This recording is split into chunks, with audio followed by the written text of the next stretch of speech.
Salam, bugünkü mövzumuz monarxiya və respublika dövlətləri. İdarə etmə formasına görə dövlətlər iki qrupa ayrılır. Monarxiya və respublika. Dünyada 230-dan artıq dövlət var ki, onun 29-u monarx, qalanları isə respublika idarə etmə formasına malikdir. Respublikada qanunverici hakimiyyət seçki yolu ilə təyin olunur və nümayəndələr parlamentə məxsusdur. İcra edici hakimiyyət isə hökumətə aiddir. Respublika idarə etmə forması özü də iki formada idarə olunur. Prezident respublika və parlamentar respublika. Prezident respublikada prezidentin səlahiyyəti, prezident özü idarə edir və onun səlahiyyəti daha genişdir. Bu kimi ölkələrə Azərbaycan, İran, Amerika Birləşmiş Ştatları, Braziliya, Argentinanı misal çəkə bilərik. Parlamentar respublikada isə parlament qanunları qəbul edir və hökumətə nəzarət edir. Bunlara isə İtaliya, Yunanistan, İsrail, Hindistanı misal çəkə bilərik. Almaniyada isə və bu dövlətlərdə deməli prezident deyil, ölkəni baş nazir idarə edir. Almaniyada isə kansler idarə edir.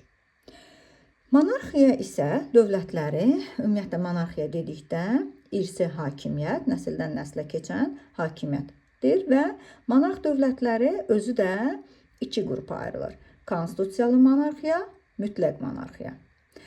Konstitusiyalı monarxda monarxın səlahiyyətləri məhduddur, qərarlar parlamentdə qəbul olunur və konstitusiyalı monarx dövlətləri adlarını qeyd edək.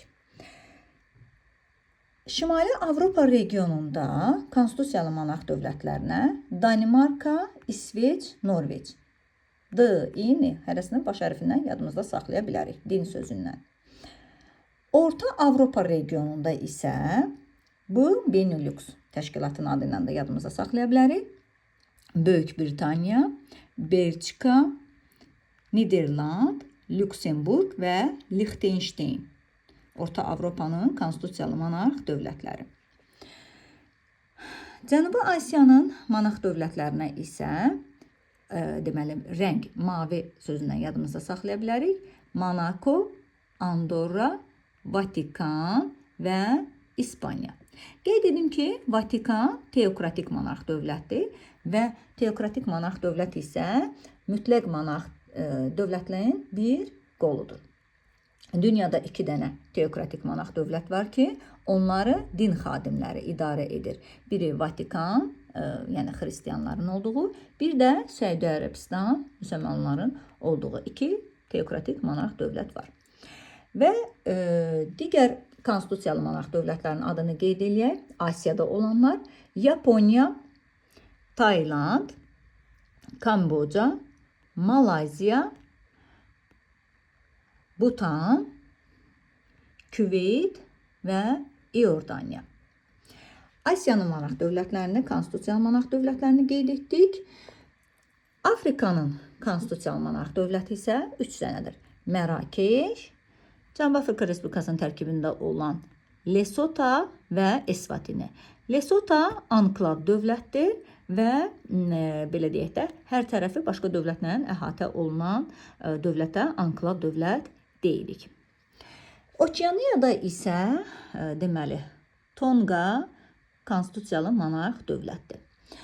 Qeyd etdik ki, bir də mütləq monarx dövlətlər var ki, mütləq monarx dövlətimiz isə 5 dənədir.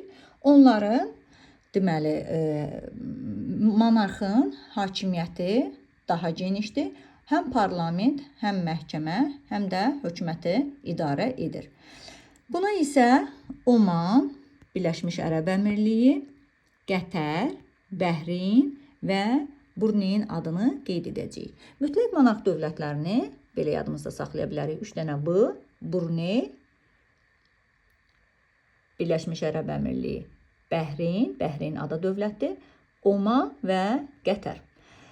Bunlar da mütləq monarx dövlətlər. Mütləq monarxın da bir qolu demişdik ki, teokratik monarxdır, Səudiyyə Ərəbistan və Vatikan dövləti. Və monarxlara idarə etdikləri, belə deyək də, ölkələrdə onları fərqli adlarda müraciət edirlər. Bunlardan Yaponiyada imperator adlandırırlar. Daha sonra Malayziyada, Bruneydə və Omanda sultan adlandırırlar. Birləşmiş Ərəb Əmirliyi, Qətər, Bəhreyndə əmir adlandırırlar. Vatikanda Roma papası adlandırırlar. Daha sonra Monaco, Andorra, Liechtenstein'də knyaz adlandırırlar. Lüksemburqda hersoq adlandırırlar. Birləşmiş Böyük Britaniya, Norveç, İsveç, Danimarkada isə kral adlandırırlar. Monarxiya dövlətlərimiz haqqında məlumat bu qədər.